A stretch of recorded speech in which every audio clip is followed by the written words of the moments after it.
Well, hello and welcome to a new episode of the Your Blank What Now podcast with Marci Nettles. I am so excited to be bringing you an additional story today. The reason why I do these episodes is because I know that there are a lot of people out there that are struggling, that are finding themselves in difficult circumstances, maybe even considered a breakdown opportunity, that you maybe don't know exactly what to do to get out. Well, I love bringing amazing guests with their own personal stories of difficulties that they've gone through to where they have maybe halted for a second and thought and made a decision to do something different than what was expected of them or even of themselves to be able to move into their own breakthrough. So I hope that as you're listening to the stories today that you'll be able to see where they chose to break through instead of letting somebody else tell them where they should break down. So my guests today are amazing. I've actually got two guests. We've got Janet Walmsley and Jenny Story. And so Janet was born and raised in Manitoba, Canada. She's lived in Vancouver, BC for the past 13 years. She was a dental assistant and hygienist for 27 years and then switched over to a head marketer position for Norvend. Late in life, she became a professional working union actor, talent scout, acting teacher, and coach. Janet was nominated for Best Supporting Actress for a Comedy in the ISA Awards in Los Angeles and then won the Unlimited Woman Award for Creativity at the Unlimited Women's Award. Janet is an advocate for shining a positive light for autism as her daughter, Jenny, was diagnosed with it, which prompted her to write a book, The Autistic Author and Animator, about Jenny's journey through her eyes. Janet is also an 8-year breast cancer survivor and advocate. She has a son, Chris, who lives in Australia, and Nana to his two sons. I love that. Being a grandma is like the best thing ever. I absolutely love that. So about Jenny, Jenny was born in Yellowknife, but lived the majority of her life in Vernon, BC before moving to Vancouver in 2011 to attend Vancouver Film School and became a 2D and 3D animator. In addition to her work with animation, Jenny has done short animated films, illustrations, and her most recent short film is Sparkles Loves Bacon. Jenny is a best-selling award-winning author of her YA fantasy fiction trilogy book, Dysnomia. Books 1 and 2 were published and getting quite the following. She is working on the third book to the series. Jenny is also pitching the first book to be made into a trilogy movie or TV series. She is also an actor. Jenny won a literary award at the World of Autism Festival. She won the Autism BC Self-Advocate of the Year Award and also had a documentary film done about her journey with autism. Despite being diagnosed with autism, Jenny has remained focused on pursuing her dreams and is passionate about inspiring others to do the same. She was diagnosed at 3 with low-functioning autistic. However, she is now 31 and high functioning. So I am so excited to be able to introduce and welcome both Janet and Jenny to the show today. Welcome, ladies. Hi. Hi, it's so nice to Yeah. be here and thank Yeah. you. We really appreciate you letting us come on your show and be interviewed. It's very exciting. We've been looking forward to it. Yeah, thank you for having me. Yes, absolutely. I've been so excited for this too, because first of all, I love having mother-daughter duo here today, because we're going to be able to see this from both sides of, pun intended, spectrum. We'll be able to see both sides of it, right? And so together we decided that the title of your episode would be "You're Shining a Light and Breaking Barriers for Autism. What Now?" So Jana, I'm going to start with some questions for you, and then we'll follow up with Jenny if that's okay. Yes, that's perfect. Yeah. Okay, fantastic. So Janet, can you please share a little bit more of really who you are and what life was like for you prior to Jenny's birth? Well, like you said, I was raised in Manitoba in Canada. I actually wanted to do acting when I went to finish high school. I was accepted into 2 acting schools, but my parents said, "No, you have to get a real job," which is why I went into dental assisting and did that for 27 years. Then went into marketing, which I thoroughly enjoyed as well. And like you were saying, I never came into acting till later in life. So, and it was at the same time, with Jenny when I found out she had autism. So for me, in my life up to then, up to 37 years old, I'd never even heard of autism. I didn't have a clue what it was. So I feel I've lived a very productive life in a lot of different avenues, and I've really enjoyed. Never thought I'd be an actor later in life. That was a shock how that came about, and never thought I'd write a book either. So never say never because you're getting older that you're not going to do anything, because I've been as productive in my later years as I have been in my earlier years. I'm a person that's always on the go. I always love doing stuff. I have to have family members and friends say, come back down, Janet. But I just live life to the fullest. I love it. I absolutely love it. And I love that your life has actually come full circle because you started out wanting to be an actress, right? That you wanted to be an actor. But for some reason, people thought that wasn't a real thing, right? So I'm Yes. glad that you've come around to your passion, and in your maturing years, they actually say that I think that once you hit your 50s, that's when you really are clear on who you are, and you can be the most productive when you are clear on who you are. So that Yes, I fits. totally believe in that too. I really, really, really do. Because one of the classes I teach called Shifting Lanes is for people who are older and never thought they'd have this opportunity and they want to give acting a try. Yeah, I love that. That's fantastic. So, okay, so let's go to talk a little bit about Jenny, even though she's right here. We're going to be talking about you, Jenny. She's so used to it. We just had a book signing at Indigo store on Saturday, and I just, she goes, "Yep, here we go." I love it. I love it. It's a beautiful thing that you get to do this together because it is such an impactful story because you've turned it into Yes. something different than most people do. So when your beautiful girl was born, what was that like for you? First of all, what were your first thoughts when you saw your beautiful Jenny? And then as a mama, how did you view the first few years of her life? Well, the thing with Jenny was it was kind of a funny story because I had thought I have a son and I remarried. So Jenny came 13 years later after him. And I thought for sure I was having a boy. And I remember when the doctor came to me and after she was born, I was saying, "Oh, can I see my little boy, please?" And I was so excited. And he goes, "Oh, Janet, no, no, Janet, it's a girl." I said, "No, I know it's a boy. It's okay." He almost had to hold her right in front of me to say, "Janet, it's a girl." So I was so excited because I mean, all you want is your baby to be healthy. That's number one. But when you have a son, and I don't know if they say this in the States, we always say $1 million family when you have a girl too. So you have the boy and the girl. So I was very, very excited. And I was also older. I was 37 years old. So I know, but you see more and more women nowadays having children later in life. So although she's 31 now, so that was 31 years ago, but so I was just happy because I was diagnosed with endometriosis and I was told I would never get pregnant again. So I wasn't expecting to have another child.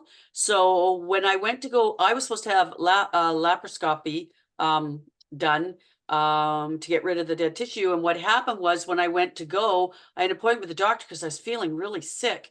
And then after the test, they said, "You're pregnant." And I go, "No, I'm not." "Well, yes, you are." So it was exciting. So that's how excited I was when Jenny came into the world. She was a beautiful ray of colorful sunshine. Oh, that is such a beautiful story. And it is funny. It is funny that you were expecting the little boy and they're like, ah, you got a beautiful little girl. So as she was a small baby into her infant years, was there anything that you noticed differently about her, or what led to you going to the doctor and her being diagnosed as autistic?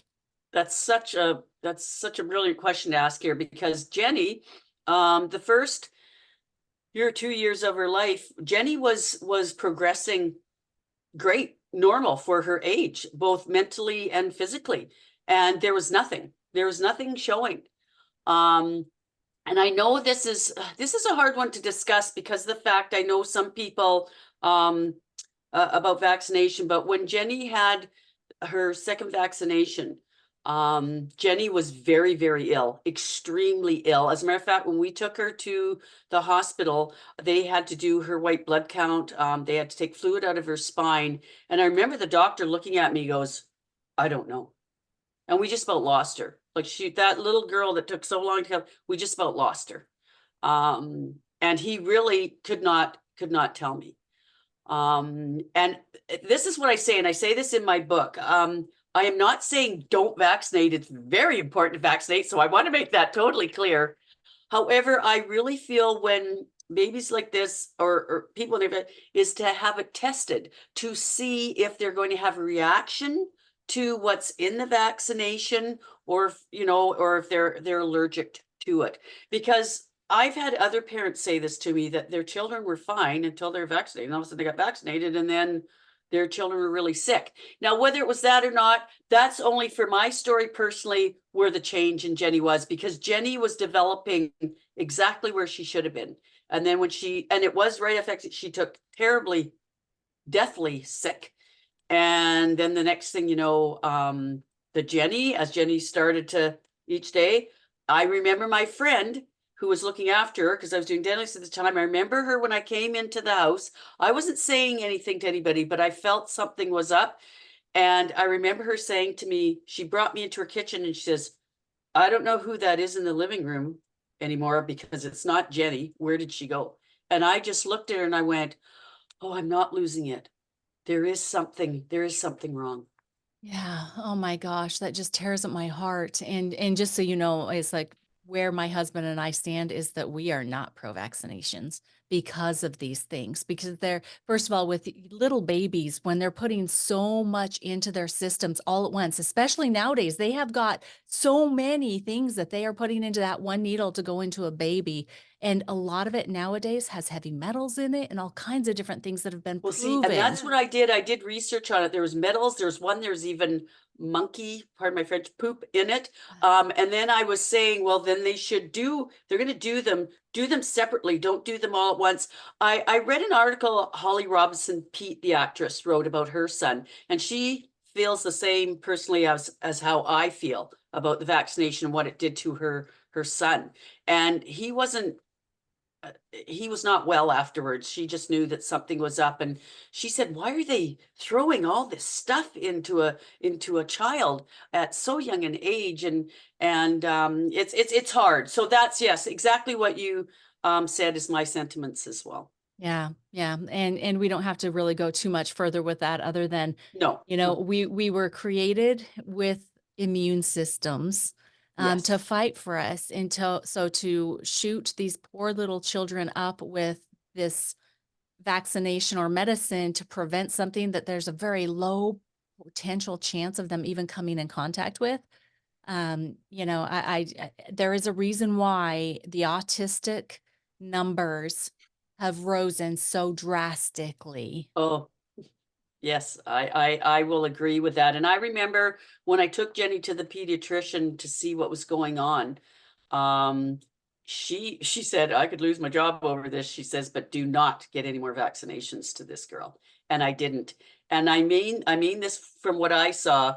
Jenny was the healthiest kid in her school. She really was. Her friends were all getting sick of them. She was healthy, but I'm not saying that's always the case. But that with Jenny was the case for us. But for a pediatrician to say that, she said, please don't get them anymore, which I did. And it was hard. It's hard as a mom, as a parent, because you want to give them the best, but you also have to be careful, because she said if she got another one, she might not be here the next time around. Yeah, yeah. Well, and that's the thing too, is that how do we know really what is the best when the medical doctors that we're supposed to be able to trust are telling us that this is what they have to have? I know that when I was a young mom, it's like I went along with that. I didn't know any different until I met my husband that is very much more on the natural side of things and understands what that can introduce Yes. into the poor body, right? And so I am so grateful, Jenny, I am so grateful that you had such a great pediatrician to be able to say that to your mom, because I mean, because you are so high functioning now, who knows what could have happened if Oh, that had continued. So the doctor that diagnosed Jenny with autism, what exactly did they give her as a prognosis or what her life would be like? well, I remember that day we were in Vancouver at the specialist hospital here, and she had this poor little girl. She had 2 days of rigorous testing. And I remember, and my mom, Jenny's Nana, came with me. And I remember my mom and they were taking care of Jenny. They brought us into the room. My mom wanted to be there for moral support for me. Thanks, Mom, up there in heaven. I remember, I'll never forget this. The specialist sat me down, looked at me, and said, "Your daughter's never going to talk. She's never going to do well in school. She's never going to be where her peers are. To not expect much." And to me, it was just basically put her in a corner. Her future was bleak. And I thought, are you telling every parent this? Because could you not give me just a minuscule of positive here for me, please? So I remember my mom sort of tapped me on the leg because I was trying to smile at this specialist. And I thanked her very much. And as we walked out the door, my poor mother, I'm breathing down her neck. That's not going to happen. So that's what I was given. That was the outlook I was given for my daughter. But as you can see, I did not go with that outlook. And thank God I didn't. Amen. Amen. So share with us, share with What Now Tribe exactly how you went to battle for Jenny and what your beliefs are about the responsibilities that parents have to their children, whether they are autistic or whether they are not. What are Well, yeah. Well, number one, you're always going to be their rock, their sounding board, their voice, especially for autistic children, because they don't have a voice, because Jenny was low functioning. And I remember when I first went to the doctor to ask him to see a pediatrician, because I was concerned about Jenny, he looked at me as if I was an overbearing, over neurotic mother. And he said, "Oh, we'll just get her hearing checked." And I said, "Well, we did try to get her hearing checked, but she had such a fit. She couldn't handle it. The noise, the senses."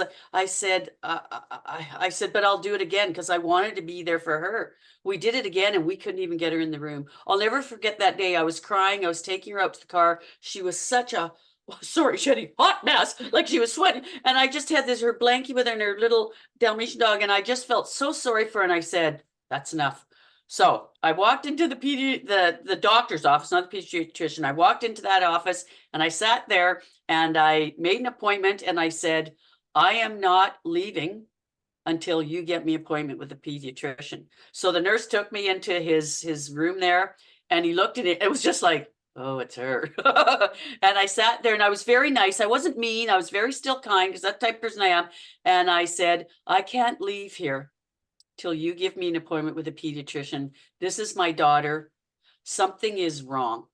And that's a big key right there, because a mom or a dad is with that child 24/7. They know what's going on with that child. Who knows them better than that parent? And I finally got the appointment with him. And when I went to the pediatrician, she wasn't even with Jenny for 5 minutes. She said, "Oh boy, I don't know how you've been handling this, but she's definitely got autism." Now, here's what happened.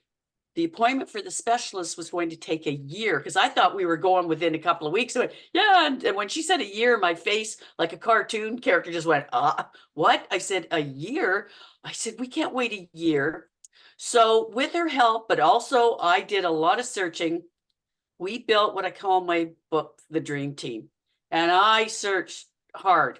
We had people with public health, like the speech therapist, the play therapist that did TheraPlay. I made sure that the school had the special education and that things that they were saying were to be done were being done. Because I have horror stories at our book signings, our speaking engagements, where their kids have gone through the cracks because what was supposed to be given or be there for them wasn't there. So I never was aggressive. I became assertive with Jenny because I was never assertive before, but I was there in every spot. The daycare, Brer Rabbit Daycare was a godsend. They are Christians, but they were a super godsend. Like what they did for my daughter, their unconditional love, always letting me know. And let me tell you, all the groups, the school, the public health, the medical professionals, the daycare, everyone, every meeting they had, every goal meeting they had, I was included. And I have parents going, "You were included?" Everywhere. But I made sure I was too. I wanted to be a part, but they wanted me there. They wanted to hear, as I put it, quote, the parent perspective. I even went outside of Canada and I went to, it's called now the Autism Treatment Center in Sheffield, Massachusetts, was Samantha and Bernard Kaufman, whose son Ron was diagnosed, and they were told to put him into a mental institution. And they didn't do that. So they work things out themselves. And now they're helping so many parents and so many autistic children, individuals lead a happy, beautiful life and a future. And so I couldn't go, I was a single parent at the time, but they sent me all the tapes, all these different books and stuff.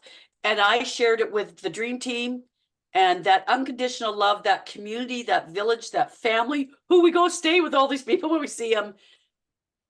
Here's Jenny.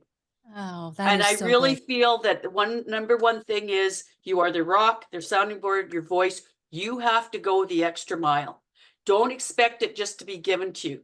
You have to dive deep. You have to get the magnifying glass and research every support that you possibly can. It's your child. You brought them into this world. God gave you this beautiful little baby to take care of and watch it grow. And I know there's different spectrums of autism, but each autistic individual should be able to go to the peak of where they can and not be left out. Absolutely, absolutely, and there's I so sound like much I'm for us. preaching. I love it though. I love it though, because in reality, this is what families and parents and the individuals themselves that are diagnosed autistic, they need to hear this. They need to hear your passion. They need to catch that fire and understand first, trust your gut. Because it is so true. Doctors only spend a few minutes with you each time that you're there, right? And the Yeah. moms and the dads are there with these children all of the time. And so you know, so trust your gut and stand on that. Stand up for your children and fight for them. And then I love that you put together a dream team of people to help. I mean, we were in recovery, right? We had to recover this beautiful girl. And so this team helped you do that. And so in your book, do you talk about how you were able to create and put together this team, this dream team?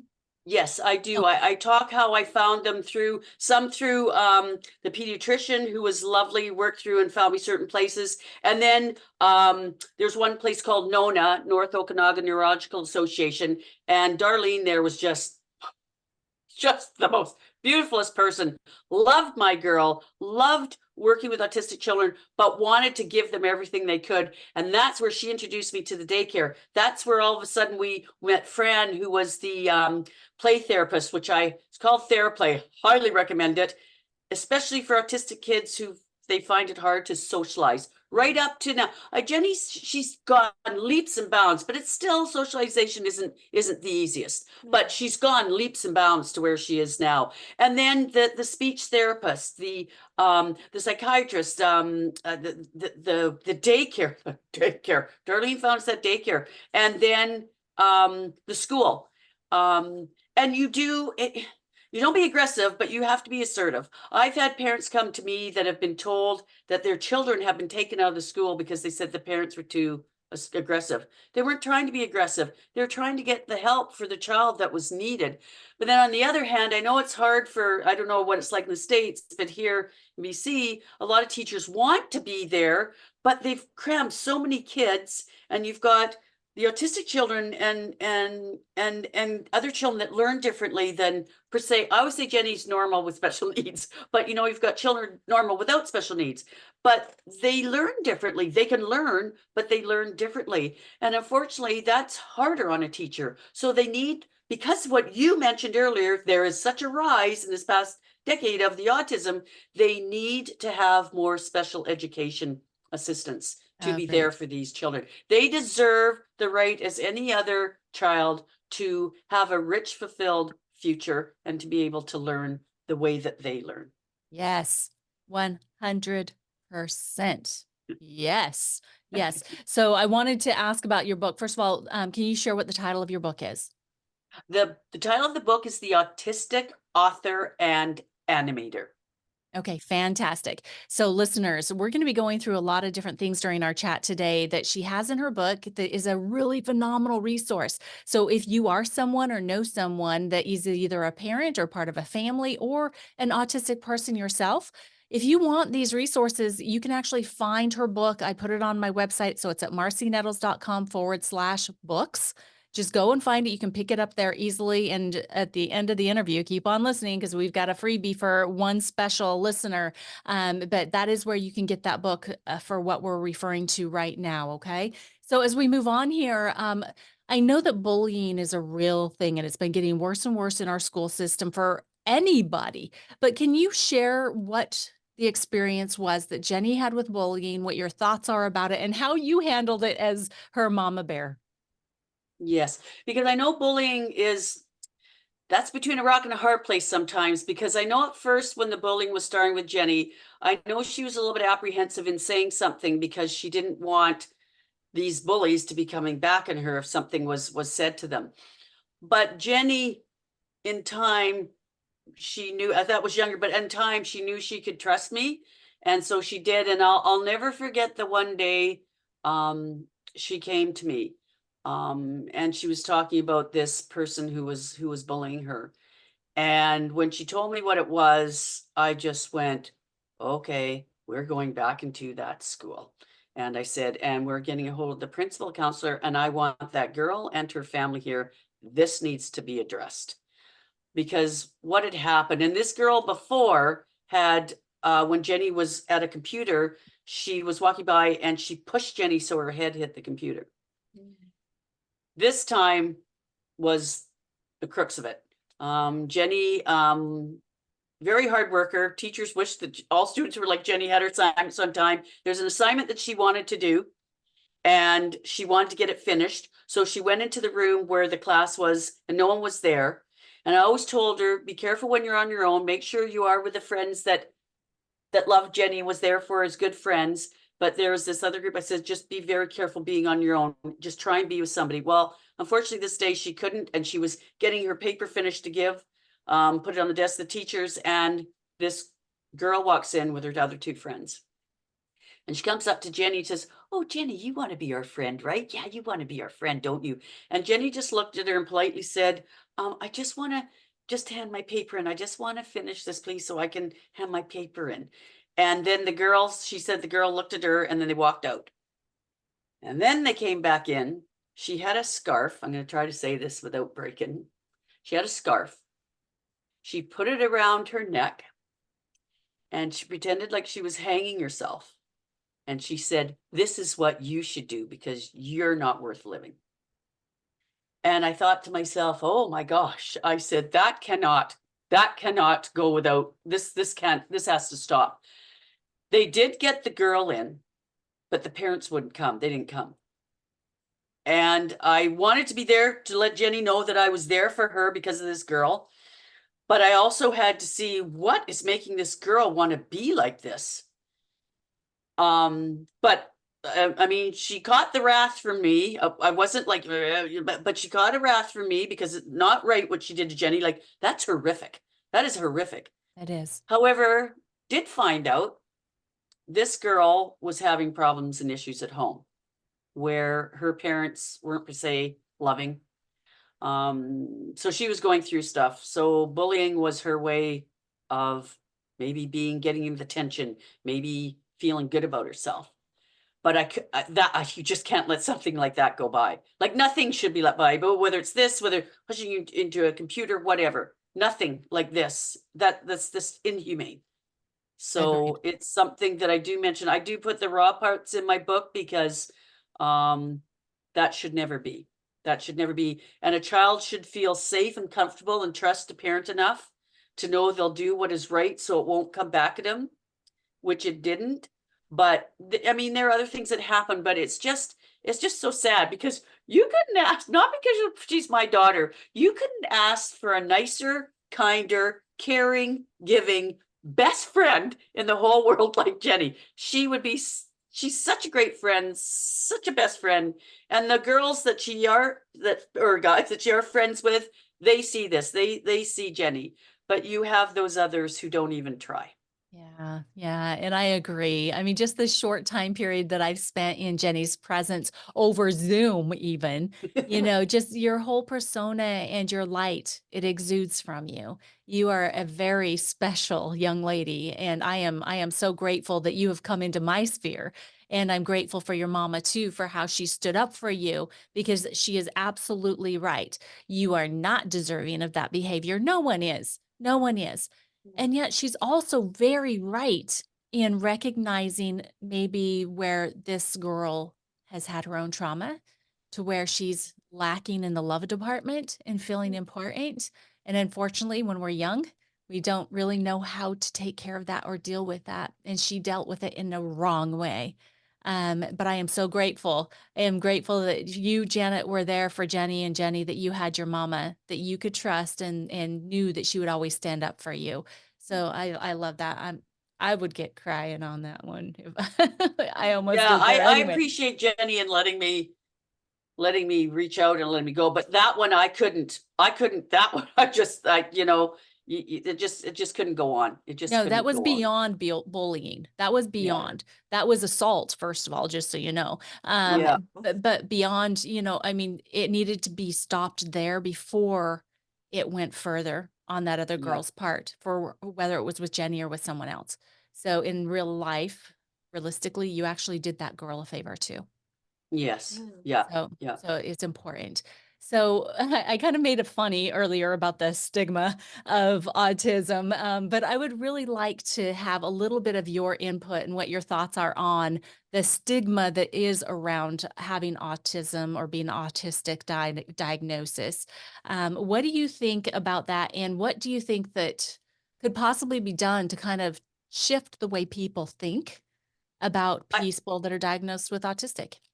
Yeah, I really think there has to be a lot more education Mhm. in every system out there. The professionals, the non-professionals, the daycares, the schools, like the medical people.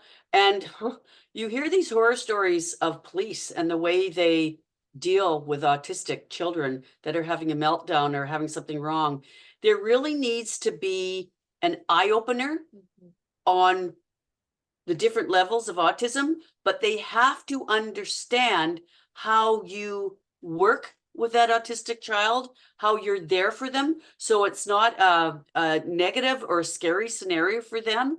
Because what's happening is if you're not educated in it, you don't understand. Like my daycare people came to me to autism events to understand autism and what it was about. I mean, when I first heard autism, like that was 24 years ago, I didn't have a clue what it was. I never even heard of it before. So that's what's needed, the education system of it all. Yeah. And I'm talking, like I said, teachers, and I know the special education, they have that, but it needs to go above and beyond that, with the regular teachers, with the principals, with um, I mean, in public health, the speech therapists, that they need to even be more educated. But my thing right now is I'm seeing more and more stories of autistic people being hurt by police officers or people in control, and there needs to be the education out there for it. And I think too there needs to be education in the workforce, because there's so many autistics that are not being able to work in the workforce because there is that general stigma of how an autistic is, Right. and they're either they got it like they're always in your face, or they're yelling and screaming. Not every autistic individual is like that. That's why I'm saying there's different levels, there's different avenues. Jenny's not, she was when she was younger, I will say, but since I'm more that one than she is now, but she's very calm, more quiet, shyer soul, but she will converse and things like that too. But they have to realize what a beautiful asset these individuals are to our workforce. There is a place in Germany where they hire just about all autistics because they're hard workers, they're there on time, they leave when they're supposed to, they're doing their job what they're supposed to do, and they're kind souls. And it's the same in society. Um, Accept these young individuals. They've got the best personalities, and they're Yes. funny and they're fun. And Yes. there's another thing that needs to be more educated is the general public. I think I said to you when we were talking in our Zoom interview at the beginning, I wrote this book not only for the autistic community to give them a shining light and rainbows of colors on how to be there for the children and how other people should be there for them, but I also wrote it for the general public because I want the general public to shed this stigma about an autistic person is just like this. I had a lady from the States get a hold of me after she read my book, and she said, "You enlightened me and eye opened me so much about autism." She says, "I thought once a child was autistic, they couldn't get through." So I want to enlighten the general public so that every avenue, whether it be work, society itself, for socialization, that we are there for these young children. We are there for these adult individuals to give them a rich, fulfilled life like every other human being on this earth is having. Yes, I agree 100%. I've been sitting here writing some notes here about some of the things that you said. First of all, employment, places of work for autistic individuals. We have an amazing coffee shop here in Surprise, Arizona. They actually have two locations now, and it's called Spencer's Place. And it was started by a mama of a young man that is autistic, and she hires other autistic individuals along with people that aren't autistic. They work arm in arm. And it is just such an amazing place to go and to hang out, and everybody's happy and smiling and laughing, and just it's Oh, an amazing, amazing place. And I think that we need absolutely more employers that would look at this as being a that people with autism bring something special. oh, they do. They They bring a really, and different heart. that just makes my heart sing when you say that there's that place. So kudos to her because Yeah. that's what we need more of. That's what Yes. we need more of this respect and the joy that these autistic individuals can bring in your life and in your workplace. Yeah. Yes, yes. And then I also wanted to validate the education that brings awareness.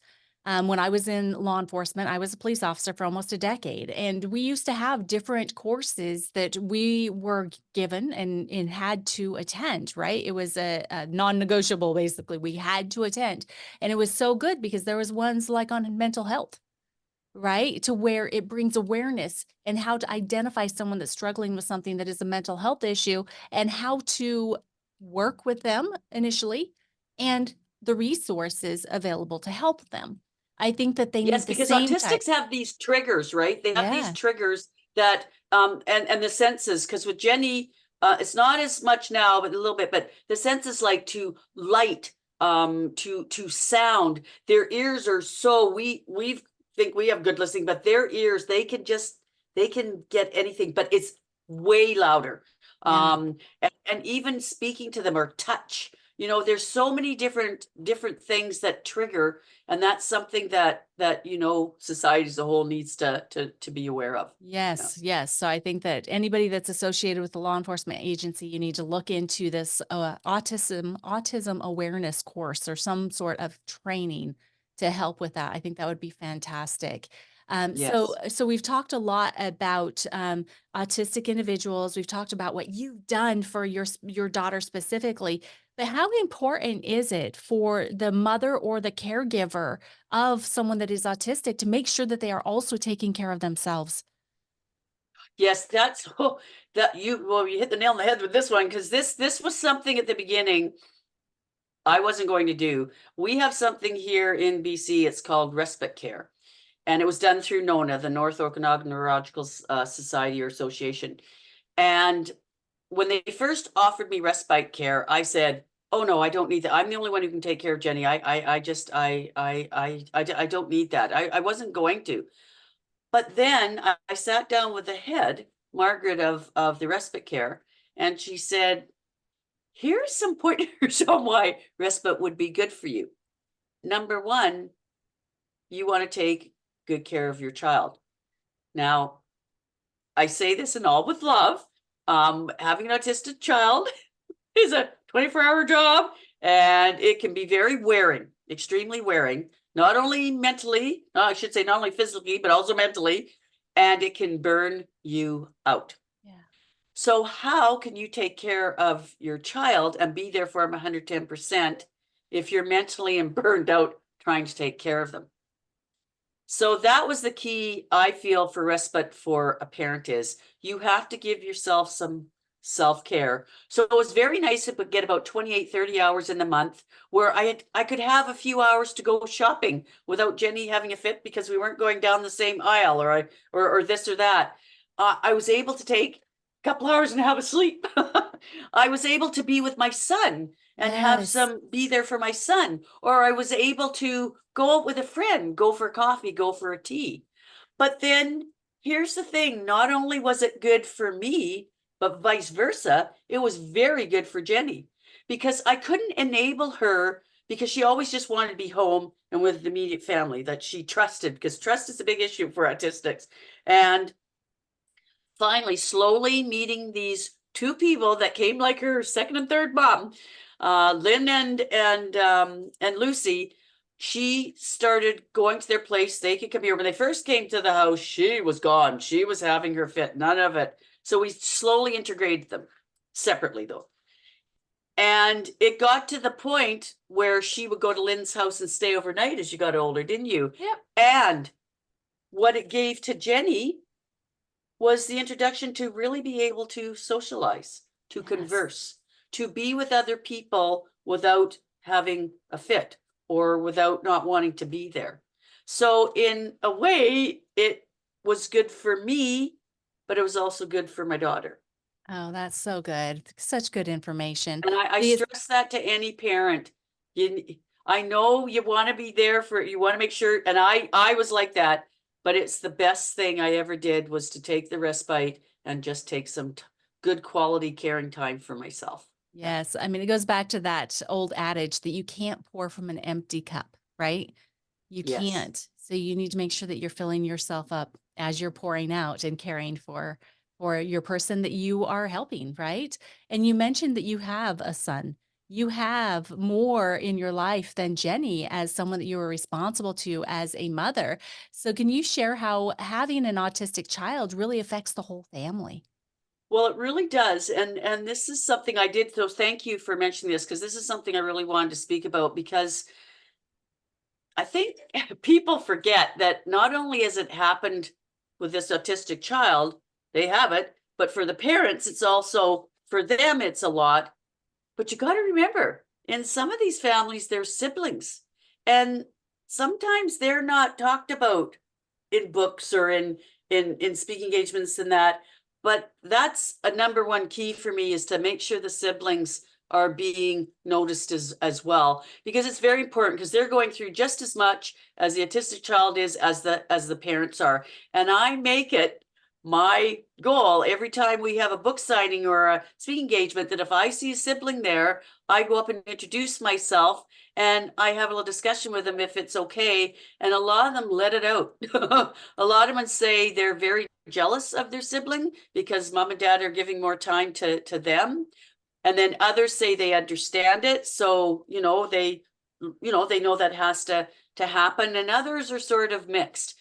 For me, my son, Chris, love you, Chris. He was we ended up almost becoming brother father because I was in a single parent family, but he was so loving, so kind, so giving, understood. He says, Mom, I understand you gotta give time to Jenny, but I always made sure I had time for him. I worked and scheduled out time, so there was time for him too. I never want him to feel left out. But yes, you do have to spend more time with that autistic child with what they're going through. But he was an advocate. He was a helper. He was there. And I'm just going to make this short and sweet. We were at a restaurant. It was very hard for Jenny to go to restaurants because of the loudness, because of the lights, all her senses.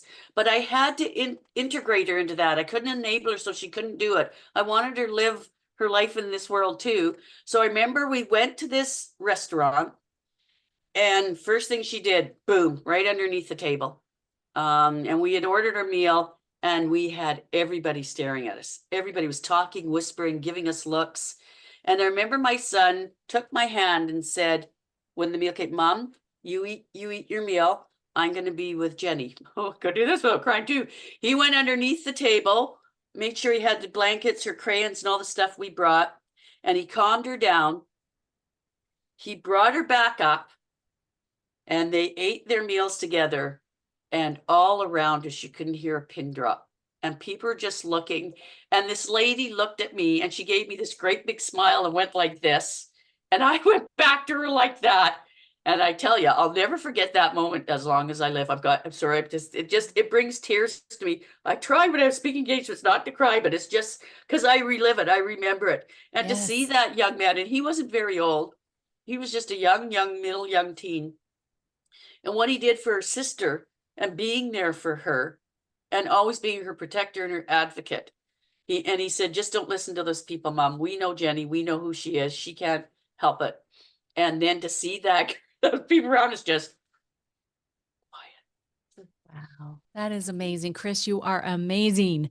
Amazing. And that 13-year difference in their ages was a blessing so that he could be a little bit older, a little bit more mature, a little bit more secure in himself because he's already Yes. experienced so much of mom's love Yeah. before Jenny came along, right? And then he could be a helpmate and a support and all of that stuff. So such a beautiful, beautiful story there. And it's absolutely okay.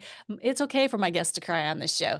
Absolutely. And just to remind everybody, you can go to marcinettles.com/books to get Janet's book. It will help you. It will help people around you.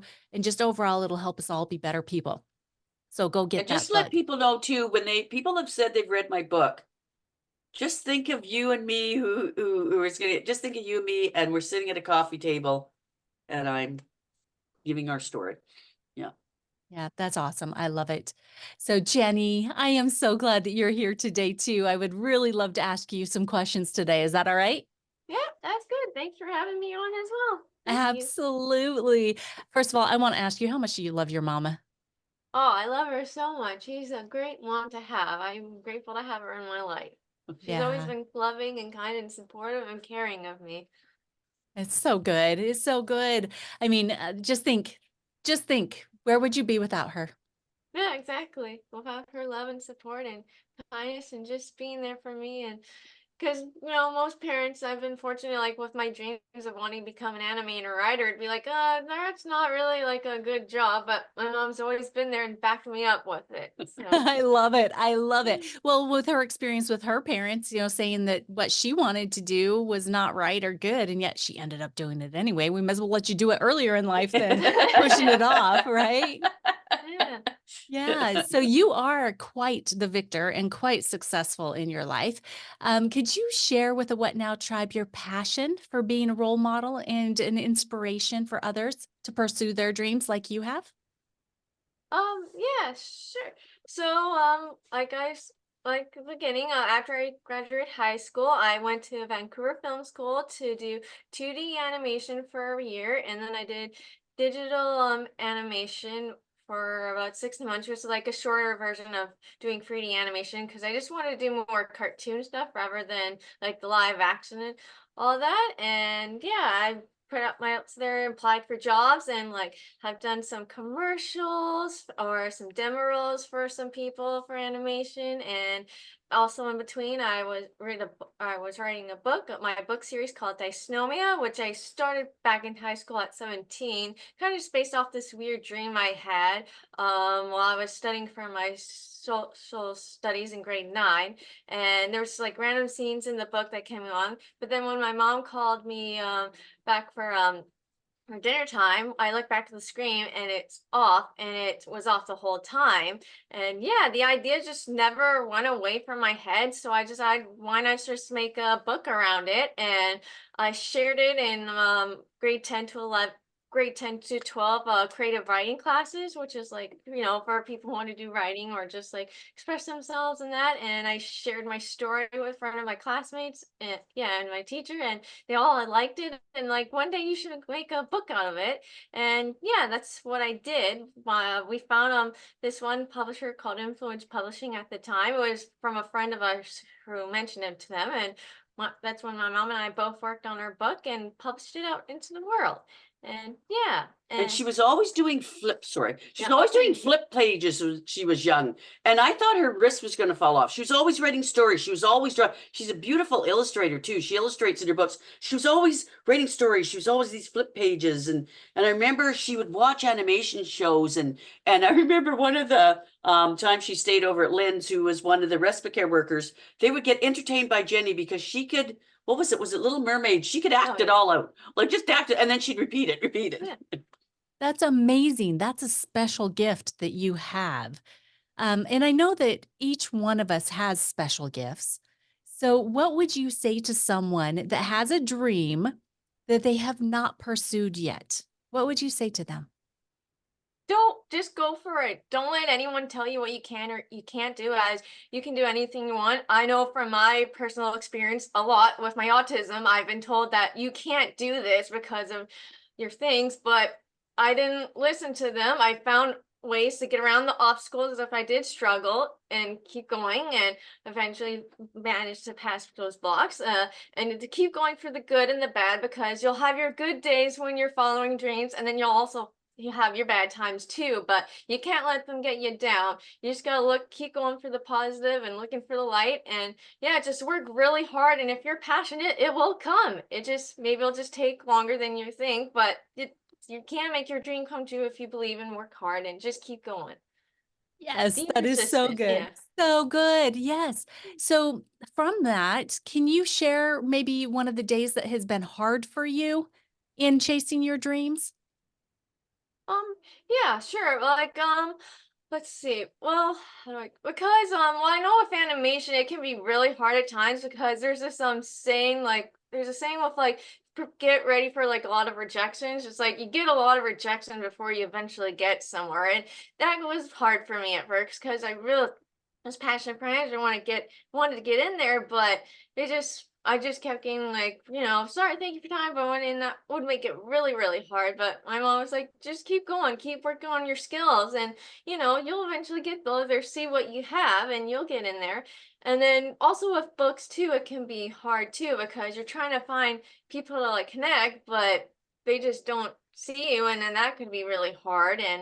But we found people, and it worked. And yeah, and then sometimes there's just mean people out there, like with the past, and things they say hurtful things to you, like um you're dumb, you're useless, and then other things like that. But I just tried to ignore it and surround the people who did love me, and this is all the things you can do. And yeah. Yes, that is so important to surround yourself with the people that you know love you and care about you and will support you, and to understand that, some people are going to say no. Rejection can be hard, but you got to keep on going. Yeah. Yeah. I say Yeah. the phrase like this for Jenny, and I really feel Jenny's a role model and inspiration, not only for autistics, but for all of us. She trekked through the trenches of bullying. She climbed up the slippery mountain slopes of academics. She jumped on top of the mountain to the peak of the mountain to do her animation. And then she furthered herself and jumped on the clouds and wrote her book. So whatever obstacles, whatever is barriers are put in front of you. Think of Jenny. As a lady from the States told me that read my book, she goes, I want to do a Jenny.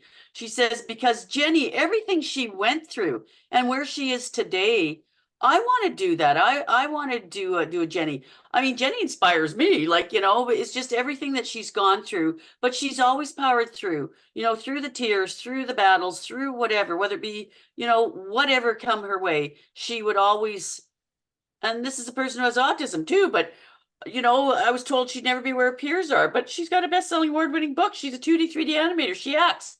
So if I'd have listened to them, or if Jenny had listened to them as they were older, but see, that's where we've been there for each other. And that's where there's family, that love, that bond that will help your child through it, and it'll also help you through it too. Yeah. And I'm hoping that with me and being autistic, as an autistic advocate as well, by sharing my story and helping much as I can with my experience, and like help other autistic people believe in themselves and get dreams. Because I've noticed a lot of like autism, there are slowly trying to get stories, and the more we spread awareness and showing the success in autism and where we can all be, we can see the positive light with autism. Like, and give hope to other autistic individuals and families as well. Yes, definitely. Because the only things or people that can stop you are the ones that you let stop you. Yes. Exactly. Right? Because it's completely up to you. You've got this. I love it. So I understand that at one point you were asked a question, and that question was, if you could have a magic wand waved that would make your autism go away or make it so that you never had it, would you want to have that magic wand? How did you respond to that?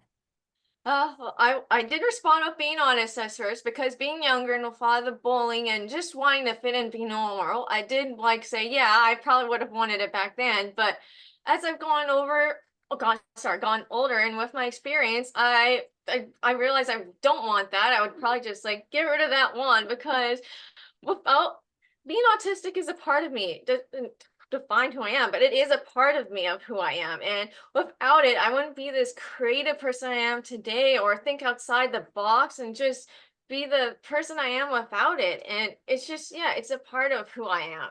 And And yeah. you're pretty amazing. You are Oh, amazing, thank seriously. you. So I'm glad that you are so secure in yourself and you know that who you are is the perfect being that you were supposed to be. Oh, So grateful for that.